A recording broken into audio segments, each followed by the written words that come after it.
जय माता दी, जय माता दी। आप सभी पर माता रानी की कृपा आपके पूरे परिवार पर सदा सर्वदा यूं ही बनी रहे। आज नवरात्रि के इस प्रथम दिवस में माँ शैलपुत्री के पूजन का क्रम हम सभी लोग बड़े ही प्रसन्न चित भाव से अपनी यथाशक्ति अनुसार माँ की आराधना हम सभी लोग करेंगे। साथ ही साथ माँ शैलपुत्री के पूजन में हम माँ की आराधना बड़े ही सच्चे मन से और श्रद्धा भाव से माँ की आराधना हम सभी लोग करने वाले हैं। तो देखिए, माँ की आराधना आपको करने में पहले अपने मन मस्तिष्क में संकल्प करना चाहिए कि हे माँ, हम पर कृपा करें। सदा आपका यह करुणा, सदा आप भक्तों पर कृपा करती हैं, करुणा करती हैं। हे माता, हम पर भी कृपा करना।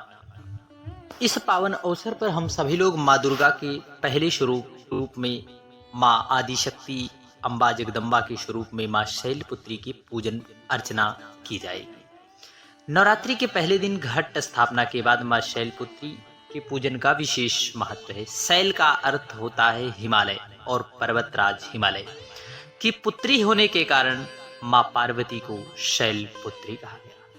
माँ पार्वती भगवान शंकर की पत्नी है और उनका वाहन वृषभ यानी कि बैल है। इन्हें वृषभारूढ़ मान्यता है कि जो भी भक्त श्रद्धा और विधि विधान से माँ शैलपुत्री की पूजा करता है, उसकी समस्त मनोकामनाएं पूर्ण होती हैं और हर प्रकार के कष्टों से उसे मुक्ति मिलती है। नवरात्रि की पहली देवी माँ शैलपुत्री का रूप बेहद शांत, सरल, सुशील और दया से भरा है। माँ के दाएं हाथ में त्रिशूल और बाएं हाथ में कमल शोभायमान है। वह नंदी नामक बैल पर सवार होकर पूरे हिमालय पर विराजमान है। नंदी बैल को भगवान शिव का एक गण माना जाता है। घोर तपस्या करने वाली माँ शैलपुत्री समस्त वन्य जीव जंतुओं की रक्षक भी है और वह दया रूप दया की साक्षात मूर्ति है।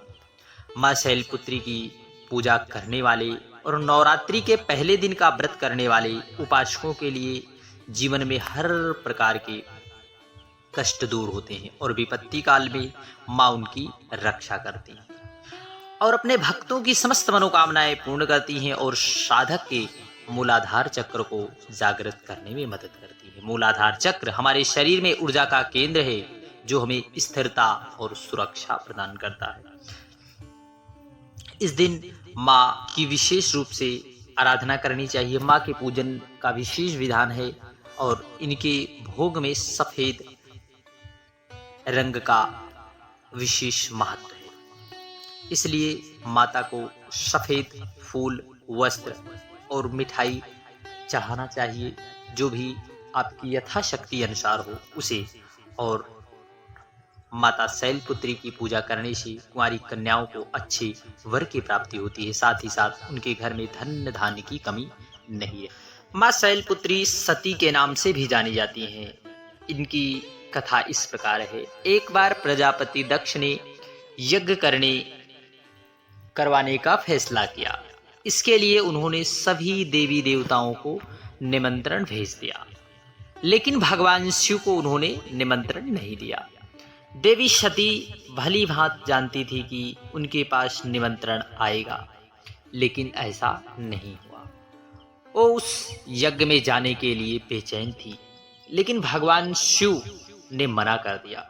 उन्होंने कहा कि यज्ञ में जाने के लिए उनके पास कोई भी निमंत्रण नहीं आया है और इसके लिए वहां पर जाना उचित नहीं है। सती नहीं मानी और बार बार यज्ञ में जाने का आग्रह करती रही। सती के ना मानने की वजह से शिव को उनकी बात माननी पड़ी और उन्होंने अनुमति दे ही दी।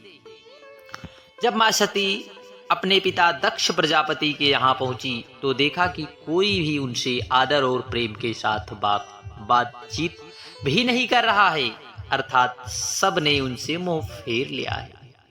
सिर्फ उनकी माता ने स्नेह से उन्हें गले लगाया, बाकी उनकी बहनों ने उनका उपहास उड़ाया और सती के पति भगवान शिव को भी तिरस्कृत कर रही थी।